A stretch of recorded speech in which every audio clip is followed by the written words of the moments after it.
mattina aprire la finestra e vedere i miei puledri nel pascolo e le mie mucche nel pascolo è la mia vita. Il vivere con la mia famiglia nel mio ranch e trovarci tutti in sintonia con la stessa passione, io penso che sia il massimo che io possa avere, anche come stimolo.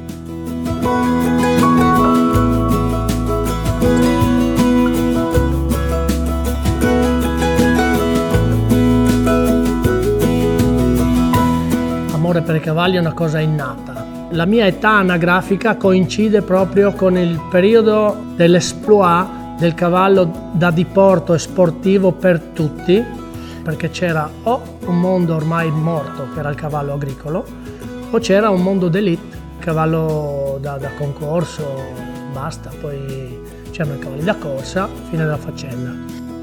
Il cavallo americano era un qualcosa che arrivava dalla televisione. Potremmo chiamarlo il Big Bang. Cavallo sella americana, questo senso di non conformità, il modo di muoversi, l'atleticità che ti attraggono in un altro, cioè capisci che con un altro tipo di cavallo non potrai mai andare a una mano e ottenere queste cose. Dico sempre, il pesce deve stare nell'acqua.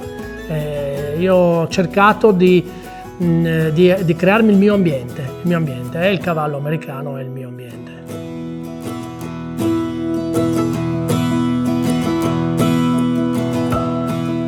Molto giovane, avevo 17 anni lì in giro, stavo attorno a questo maresciallo dell'esercito, maresciallo Maniscalco, e assieme a lui avevo sto cavallo da passeggiata e lo aiutavo a ferrare, ferravamo il mio, queste cose qua. Piano piano però con l'arrivo dei cavalli americani e la necessità di ferrare un piede in modo più leggero, per un cavallo che doveva fare delle cose un po' più atletiche, eccetera, eccetera. E poi lo slider, cioè gli sliding plates, andava contro ogni principio di mascalcia all'epoca. Ma come? Abbiamo sempre ferrato i cavalli perché abbiano grip, adesso li dobbiamo ferrare perché scivolino. Cioè stava nascendo tutto questo, hai capito? Quindi da lì per me il passo è stato breve, no? Aver conosciuto Lino Zerbini che ferrava i primi cavalli da reining, e da lì ho capito che la mia strada era quella, e quindi diciamo che ho iniziato a lavorare, a fare i miei primi cavalli, i miei primi clienti 30 anni fa, nell'87.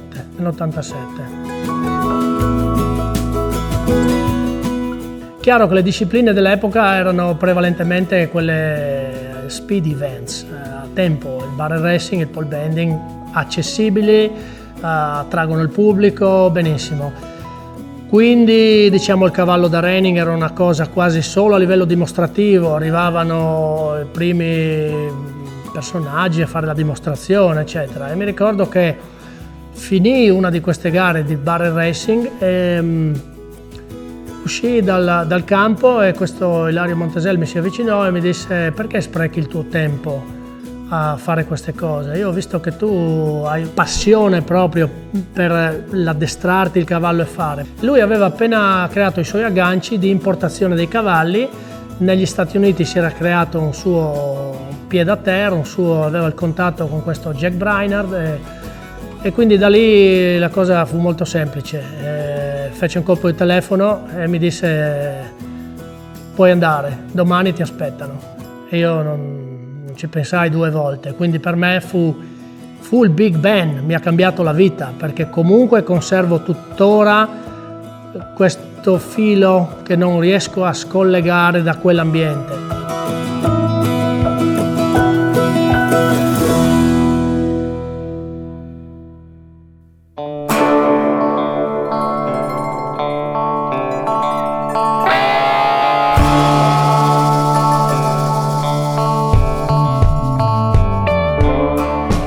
È come il cavallo spagnolo, è un cavallo da lavoro. Qual è il lavoro di un cavallo? O tiri il carro, o tiri l'aratro, o lavori con il bestiame. Altri lavori non fa. Cioè se deve frenare, se deve girare, se deve essere rapido, è perché devi controllare il bestiame. Quando mangiai la mia prima bistecca in Texas, quando tornai a casa, feci molta fatica a ritrovare quei sapori, però questo creò in me un interesse. Dove sta la differenza?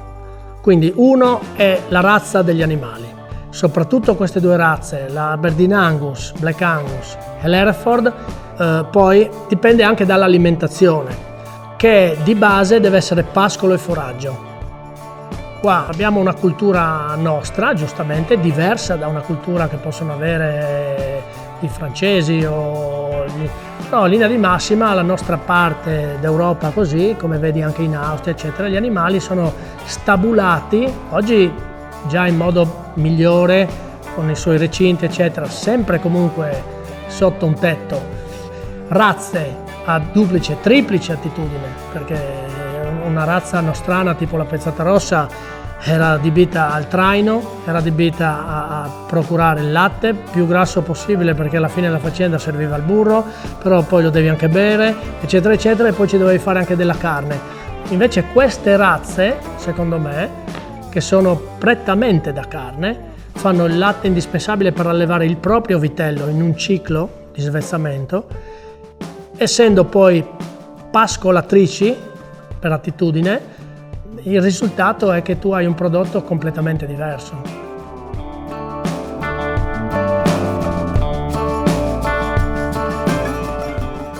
L'Angus e l'Hereford è un tipo di animale che su un ettaro di terra tu lo lasci pascolare lì, gli puoi aggiungere se vuoi dei cereali, gli puoi tutto quello che vuoi, ma alla fine non fai altro che produrre grasso in eccesso, perché per genetica la differenza tra queste razze e le altre, al pascolo loro, mangiando verde, riescono a finirsi e chiudersi, facendo la carne e il grasso insieme.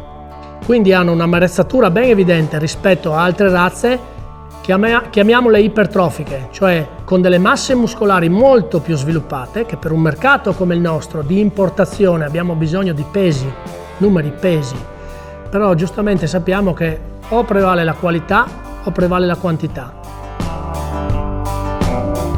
Invece che tenere degli animali in stalla e dargli da mangiare un prodotto che dobbiamo produrre, noi abbiamo a disposizione, soprattutto ad Aiello del Friuli, acqua risultiva, rogge, la nostra acqua, la nostra erba, il foraggio che io non riesco a produrre da me viene prodotto lì in zona, Aquileia per esempio, con iodio e sale aggiunto è a 100 metri dal mare, quindi voglio dire, abbiamo delle risorse che ci possono far produrre una carne che non ha rivali.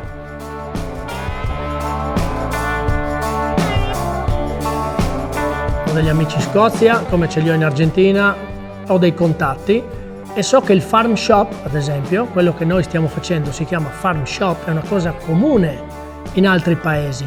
Ho pensato che sia giusto che tutte le persone che mi contattano per avere questo prodotto vengano a ritirarselo lì dove lo produciamo, cioè vedono con i loro occhi il ranch, il bestiame, eccetera eccetera. Quindi da lì è stato molto semplice, sono rimasto appoggiato al macello per la macellazione dell'animale, e la frolitura della carcassa, che per noi è tassativo 4 settimane, dopodiché la carcassa rientra e noi abbiamo il laboratorio e il punto vendita dove l'animale viene sezionato, diviso previa ordinazione e poi viene ritirato dal consumatore il giorno stesso. La chiave sta nell'informazione. Ci sono delle persone che sanno cosa vogliono mangiare e persone che non sanno cosa vogliono mangiare.